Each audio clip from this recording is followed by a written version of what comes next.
And welcome to the Zone Live, week 7 now, guys. Kind of hard to believe. This is Jack Stallard with the Longview News-Journal, sports editor. To my left is Hayden Henry. To my right is Brandon Ogden, and glad to be with you again. This is a big week. Last week was a big week for a lot of teams if they played, but we had so many teams off last week. It seemed like we were kind of struggling to figure out who to talk about and everything. Not the case this week. A lot of great games.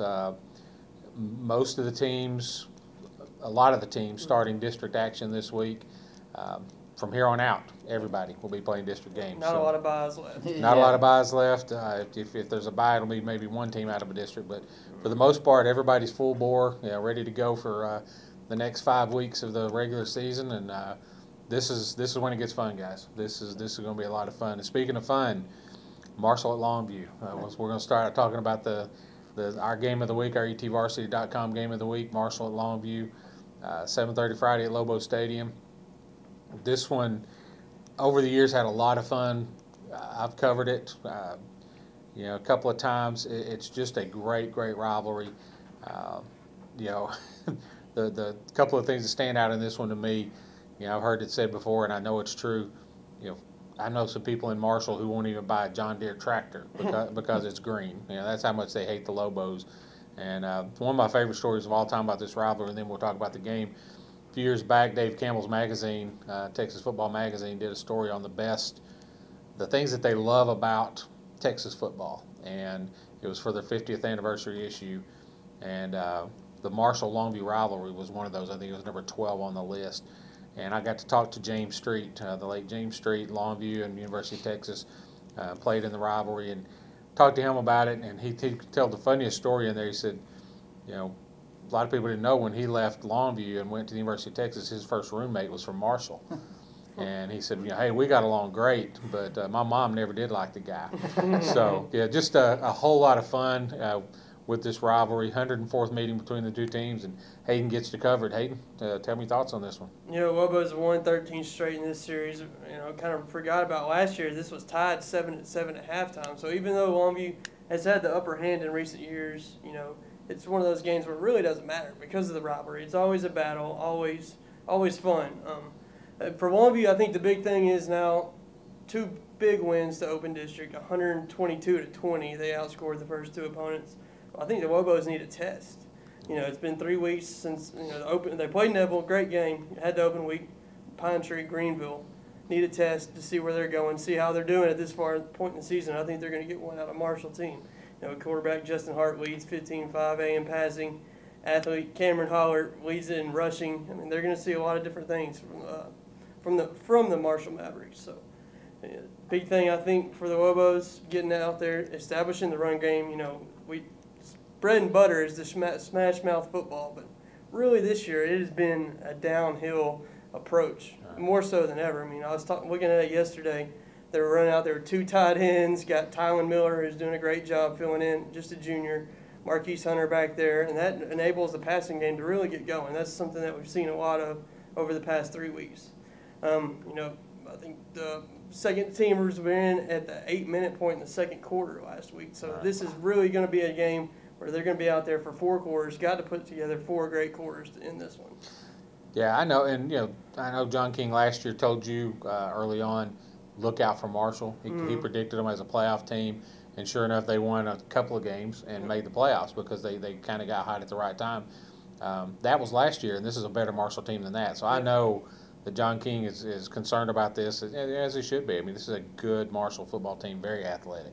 And Brandon's had a chance to see him play too. Yeah, and last week at Marshall, you could see, from the players and from the fans in Marshall that there's a lot of confidence out there. And I heard from a lot of people, they said if we're going to get Longview, they think this is their year because like Hayden wrote last week, is where Longview's relying on a lot of youth. Marshall thinks this is their strong team, that they think if they're going to get Longview, this is their chance where, this is their time to sneak up. Maybe not so much sneak up on them, but they're real confident going into this game and feel they have a chance to compete with the best teams in the district. Yeah, should be a great game. A lot of fun, a lot of history in that series. All right, let's move on to some other games. Staying in the district there, Texas High visiting Pine Tree. thing that jumps out to me on this one, and you can read about this in the Zone, obviously, on Friday. Brandon, preview capsule for this game. Neither one of these teams right now has exactly lit it up on offense. Texas High is 6th in the district, Pine Tree 7th in the district in total offense. You see the potential, obviously. Pine Tree, Mason Hayes is a great athlete. They've moved Daniel Bonamy to quarterback. There's potential there for it. They can run the football. They just haven't put it all together yet. They've been so far behind in their game. The first couple of games starting out.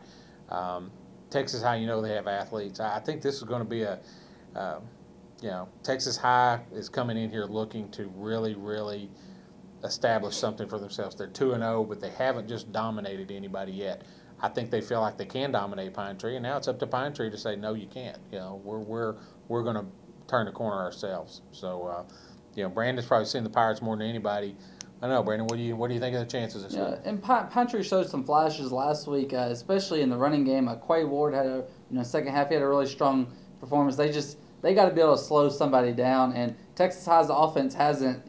Like we said, they haven't lit up the scoreboard. So this may be Pine Tree's chance to maybe slow them down a little bit. And I think Pine Tree, if they get on the roll and they get a couple stops, Pine Tree can score, and they've moved the ball. They got to be able to finish drives. So it could be interesting to see, and just Texas High's got to avoid looking ahead too, because they got Marshall and Longview the next couple weeks, so they got to take care of business. Like you said, they've played in a lot of close games. They've lost 2 of them and they've won 2 of them. So it'll be interesting to see if what happens on Friday. Exactly. And by a contrast game on this one, we talk about both teams not scoring a lot of points. Mount Pleasant and Hallsville, potential for a lot of points scored in this game. Last couple of meetings in this game, Hallsville won in 2013, 56-35. 2012, Mount Pleasant won 54-49. So not a lot of defense played in that game, either one of those games. And could see that kind of game again. Moving down, a little bit. A team opening up district play. I'm so curious about this Kilgore team. I'm really anxious to see what they're going to do now. They're sitting at 1-4, and people see that 1-4 and say, "Oh my goodness, what's wrong with Kilgore?" You can say that about Carthage. We'll talk about later. There's a few of those teams. If you look at Kilgore, again, we talked about it last week a couple weeks ago. 4 losses by a combined 13 points to some really good football teams. Kilgore's had a week off. Mike Wood and his staff do a great job over there. I'm anxious to see what they do with a week off to prepare, to get healed up, to get ready for an 0-5 Palestine team.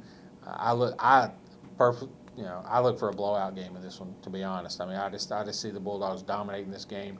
I think the only issue that Kilgore could have is maybe if they look ahead a little bit. Next week's Carthage, the big rematch of the state championship game last year. I don't know. Thoughts on Kilgore and what we might see in this one, Hayden? Yeah, I think you definitely nailed it on the head, especially coming off the bye week. I think Kilgore's going to be rested and healed up a little bit. I think they took some bumps and bruises along the way. That's just probably one of the toughest non-district schedules around. So definitely I think they roll in this one. All right, I agree. Center at Spring Hill, Panthers sitting at 1-4 also. They played some close games. Brandon got a chance to see them in their last game when they played Hugh Springs to close out non-district, and then they had the bye week. This is a team that's actually started to score some points. First 2 games of the season, they scored 26 total points. They've averaged 25 points a game in the last 3 games, so they can put some points on the board. They've got a lot of injuries. Got to see what they do. One thing that they've got to do, center's going to come in here with 2 receivers. One of them 6'5", Cameron Parks. He's got 10 catches. 3 of those have gone for touchdowns. So I can just haven't seen their games, but I'm kind of picturing the fade in the corner of the end zone to the 6'5" guy, and he just outleaps everybody. But they've also got 6'2" Octavius Evans. He's got 21 catches, so very athletic.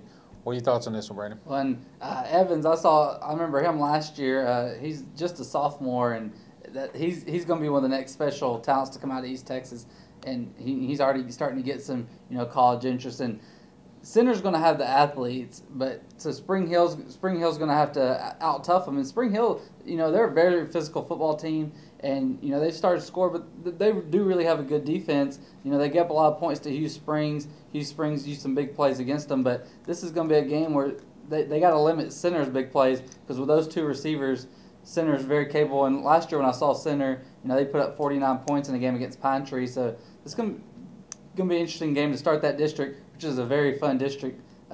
There's 6 really good teams in that district. It could be a fun one. Yeah, should be a good one. Moving on, Henderson at Carthage. We've got a 4-1 Henderson team, a 1-4 Carthage team. Again, you can almost just trade the name with Kilgore and Carthage. The same thing. Injuries, youth, tough schedule, all those things going there. Thing I like about this one is these two teams actually getting to play again. This is the 73rd meeting between the two teams, but they hadn't played in a couple of years. Good to see them back in the same district.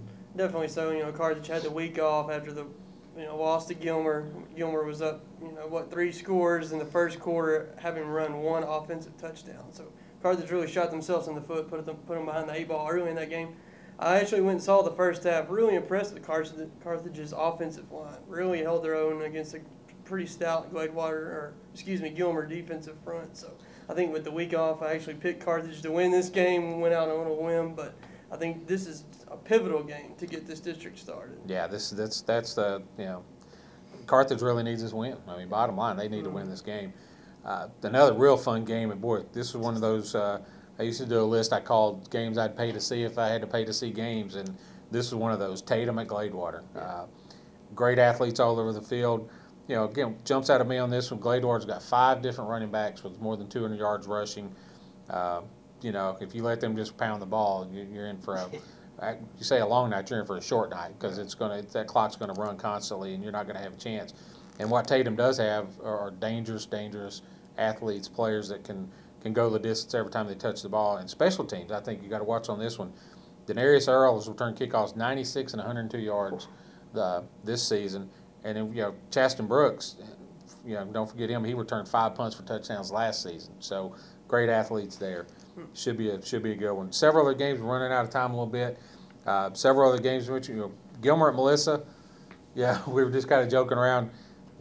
Gilmer will see you in the playoffs, as Hayden said, because I just honestly don't see anybody touching them in this district. They're just too athletic, too talented. Brandon's stat, this might be my favorite stat of the week. Melissa is averaging 20.2 points per game this season. Gilmer's scoring 14.2 points per quarter. So this is going to be good. And we have a question. Where is Melissa? I actually know this because I have family that lives there. It's a little bit outside of McKinney. It's from it's Hallsville to Longview, from Melissa to McKinney. It's about you can kind of put that together. It's a little bit in the Dallas area. Yeah, I appreciate that question. Great question, because I'll be honest, I don't know where Melissa is. Yeah. I know that Spring Hill's played in a baseball tournament up there, or played them before, but they're so far away. It's a really small community. It's a small community, and it's an interesting district for Gilmer. I mean, there's a lot of teams in there nobody's heard of around here, so that should be fun. And Melissa actually won a state title in just a few years ago. So a couple years ago, this is a different matchup, but now I think Melissa's a little down. But. Yeah, I think that won't be bad. Some other great games this week we'll touch on real quick. Mineola at White Oak. Winsboro at Dangerfield. Anxious to see Dangerfield turn it around. I really think they will eventually. This is their first 0-5 start since starting the 73 season 0-8. So that's just not Dangerfield, and we'll see what happens there. ARP and Wascom, keep your eye on that one. Yeah, that's going to be a fun one. There might be a few points scored in that one. And then, Big Sandy and Union Grove. Union Grove sitting here at 5-0. Got to love what Roger Adams has done out there with that team. Made the playoffs last year. I really expect them to do a little damage in the playoffs this year. So should be a lot of fun, guys. It's going to be a great week. Be sure and pick up the Longview News-Journal on Saturday. Check out etvarsity.com. By the end of the night, Saturday, probably by 1 o'clock, you're going to have no fewer than 15 to 20 games. You might have 100 pictures from the games that we're covering. Jessica and Scott and Shay do a great job getting the stuff on the website for us. This is the place to be if you want football, guys. etvarsity.com, and be sure and pick up the Zone in Friday's Longview News-Journal. We appreciate y'all, and we'll see you next week on the Zone Live, 5:30 next Wednesday.